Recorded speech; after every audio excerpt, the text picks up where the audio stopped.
어떻게 생각하느냐 한 그 정책 그 대상에 대해서 어떻게 생각하느냐 하는 그 시각에 따라 정책의 방향이 결정됩니다.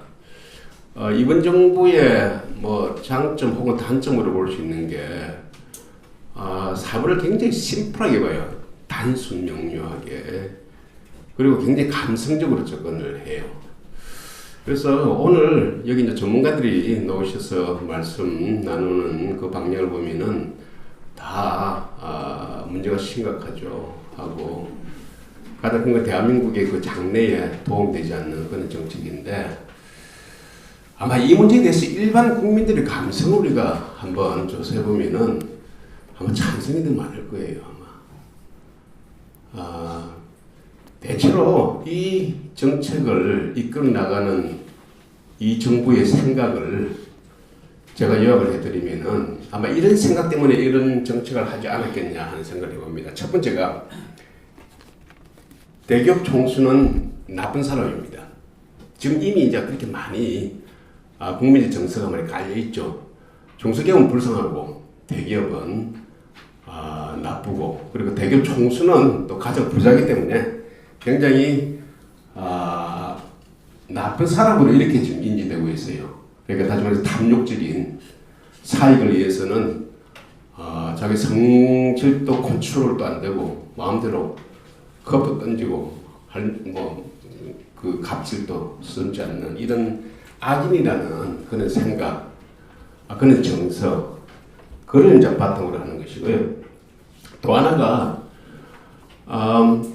우리나라 이제 기업을 컨트롤하는 그 죄명 중에서 많은 이제 배임 횡령인데 사실 이 배임 횡령이 굉장히 나쁜 것이라는 이런 게 많이 깔려 있어요. 그러니까 배임이라는 것이 특히 이제 배임이라는 것이 어떤 것이냐 하는 그런 부분에 대해서는 굉장히 문제가 많은 그런 죄명임에도 불구하고 하여튼 배임을 했다 이렇게 하면 일단 나쁜 걸로 인지하고 있는 그런 이 정서. 그래서 이런 탐욕적인 사익만 이렇게 생각하는 이런 대기업 총수들이 지금 하고 있는 이런 여러 가지 형태의 경영행위, 그러니까 지금까지는 지원 대상 기업에 대해서만 취업을 제한했는데 지원 주체되는 이런 기업도 취업을 제한함으로 인해 가지고 개인적인 탐욕스러운 이런 인간 경영행위에 대해서는 법으로 자꾸 규제를 해야지 그게 정의롭다. 그게 정의가 아니냐 하는 그런 것이 기본 정서가 깔려 있고 그거를 법으로 만든 게 아마 이번 시행령으로 만든 게 이번 그렇지 않냐 이렇게 생각합니다. 자, 그러면 이 하나하나에 대해서 우리가 짚고 넘어가야 되는데 우선 우리는 대기업 총수, 대기업 경영자에 대해서 이것도 어떻게 보면 대한민국이 그 압축 성장해 나간 과정 이렇게 보면은 일반적으로 이제 여기 많이 붙어 있는 박정희 대통령이라든지 이런 그 정치적 지도자의 역할을 많이 얘기를 하고 있는데요. 사실 정치 지도자 하나 가지고 힘들어요. 그 나라의 국가 발전은 사실 지도자도 지도자이지만은 기업을 어떻게 경영하느냐, 기업이 핵심이에요. 그래서 민간에 이런 위대한 경영인이 나오지가 않으면은 절대 그 나라는 발전할 수 없죠. 기업이 발전이 국가 발전이기 때문에. 그런 측면에서 한 나라의 국가가 발전하는 데 있어서 경영인, 기업가의 역할에 대해서 우리는 전혀 사회적인 존경도 없고 사회적으로 굉장히 주요한 자산이라는 건 개념이 없는 것 같아요.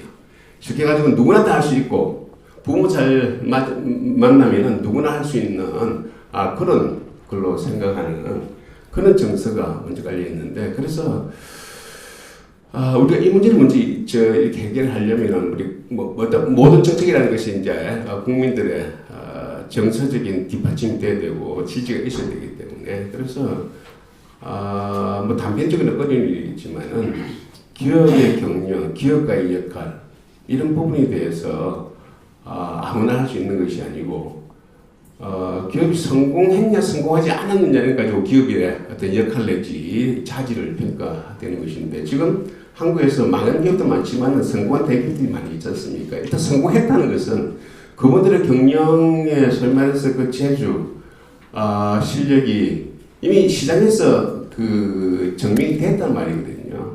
그런 기업인은 사실 존경을 받을 만하고, 그런 위대한 정치인 못지않게 박수를 받아야 되는 그런 정서가 먼저 깔려야 된다 하는 것을 먼저 말씀드리고요. 두 번째가 배임제인데요. 사실 이 배임제는 이 세미나 말고 저희 아마 매년 한두 차례 꼭 나오는 것입니다. 우리가 이제 대한민국에서 기업하기 힘들다.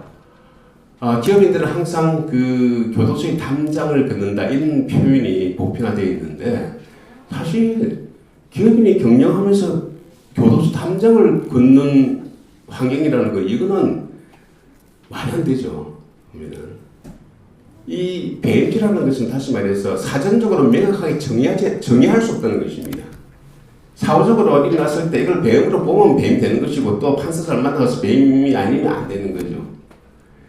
법이라는 것의 체계가 명확하면은 그 명확한 체계 내에서 경영행위를 하면은 누구나 다 할 수 있고, 그것이 어떻게 보면은 기업 경영하기 좋은 그런 사회라고 볼 수 있죠. 그런데 우리나라에서 가지고 있는 이 배임이라는 것은 사전적으로 명확한 그런 규정이 없고 항상 불확실하기 때문에, 그리고 특히 이제 이 재벌 같은 이런 경우에는 여러 형태의 회사를 운영하기 때문에 사실 A에서 B라고 B에서 C로 가고 이렇게 가는 이런 것은 현대 자본주의에 있어서의 어떤 특징으로 볼 수 있는 것입니다. 그래도 불구하고 법 체계라는 것은 이런 고도의 경영, 그리고 기업과 기업 간에 이루어지고 있는 많은 연결고리, 이런 부분에 대해서는 전혀 현실을 따라가지 못하고 있는 이런 현실로 볼 수 있는 겁니다. 그렇게 봤을 때 이런 배임이라는 이 법의 체계 자체에 불확실성도 있지만은, 많은 경우 배임이라는 것이 보면은 민간에서 일어나는 것입니다. 다시 말해서 민간 기업과 기업 간에, 민간 시장에서 민간 기업 간에 일어나는 것이기 때문에 사실 이런 부분에 대해서는 정부가 구태여 개입할 필요가 없는 것입니다. 자, 이런 문제에 대해서 1980년대부터 법 경제학에서는 사실 그 전만 하더라도 80년대 이전까지 하더라도 많은 국가에서 기업 활동을 포함해서 민간에 일어나고 있는 많은 것을 정부가 규제하는 것이 정의라고 이렇게 생각을 했었습니다. 그런데 저 80년대 이후로 이렇게 세계 경제 개방화됨으로 인해 가지고 민간이 크고 서로 탈규제라는 큰 하나의 세계의 방향을 통해 가지고 이제 민간 간의 이런 거래, 민간 간의 그런 활동에 대해서는 정부가 구태여 개입할 필요가 없다. 그래서 지금까지 이제 민간 간에 일어나고 있던 많은 행위에 대해서 범죄화한 그런 부분을 하나씩 속아내야 된다는 것이죠. 그것이 바로 과잉 범죄화라는 부분인데, 오버 크리미널리제이션인데, 그래서 과잉 범죄라는 그런 관점에서 이 법 경제학에서는 하나의 트렌드가 되고 있는 것 같아요. 그런 관점에서 우리가 한번 생각을 보자 이거예요. 배임이라는 이런 문제라는 것도 지금 이제 21세기에 들어와가지고 기업 경영, 기업 여러 가지 어떤 상품 이런 부분이 정부에서 따라갈 수가 없어요, 공무원들이. 자, 그렇기 때문에 기업에 대해서 그냥 맡기는 것이 전생의 트렌드고, 또 아까 말씀드렸듯이 과잉 범죄에서 벗어나는 그런 결로가 된다 하는 것을 이야기할 수 있는 거예요.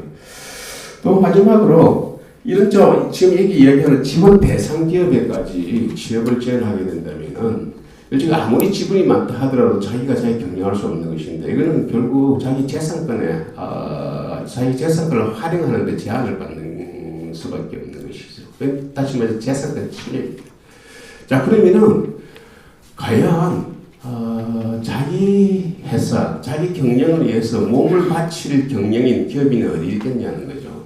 기업 활동이라는 것은 한 기업이 이윤을 내기 위해서는 엄청난 노력이 필요하고, 어떻게 보면 제가 아까 말씀드렸듯이 이 슈퍼 파워를 이렇게 발휘해야 되는 그런 것이 이제 기업인데, 이런 이 취업을 제한하는 그런 조항이 법제화되고, 그런 과정 하나에서 법무부 장관의 허락을 받아야 되는 이런 상태가 되게 되면 과연 한 기업을 일으키기 위해서 대기업을 더 성장하기 위해서 누가 몸을 던지겠느냐.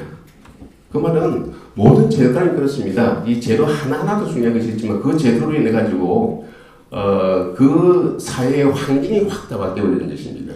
대한민국의 기업의 환경이라는 것이 다 바뀌기 때문에 대한민국 성장 그 과정을 보게 되면은 무에서 이유를 창출해 나가는 이것이 바로 기업의 성장이면서 국가의 성장이었는데 이런 하나의 이 제약 조건으로 인해 가지고 앞으로 우리가 커 나갈 수 있는 무궁한 그런 가능성. 한국은 지금 현대, 삼성 이 두 거대 기업을 통해서 지탱하고 있는데 대한민국이 앞으로 잘 되려면은 2개가 아니고 10개가 있고 20개가 있어야 된다고요. 그래야지 이제 대한민국이 제대로 발전할 수 있는 것인데 그러면 특히 이번 조항처럼 이 대기업 총수의 총대를 이렇게 맞추는 이런 조항을 통해 가지고 대한민국의 대기업이 2개에서 10개로 발전할 수 있는 그런 가능성이 있을까 하는 그런 측면에서 굉장히 해이가 되는 정책 아니다 이렇게 평가할 수가 있겠습니다.